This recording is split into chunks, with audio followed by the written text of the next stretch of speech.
প্রাচীরের সবচেয়ে বেশি দর্শনার্থী আকর্ষণ করে।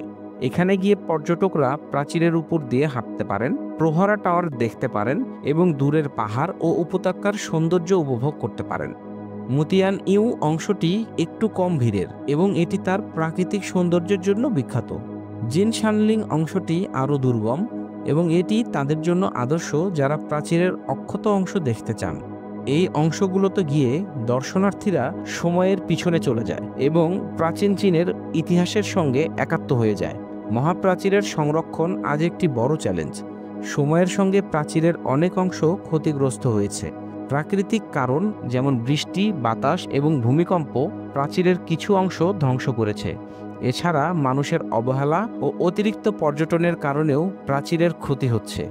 কিছু জায়গায় স্থানীয়রা প্রাচীরের ইট ও পাথর ব্যবহার করেছে তাদের বাড়িঘর নির্মাণের জন্য।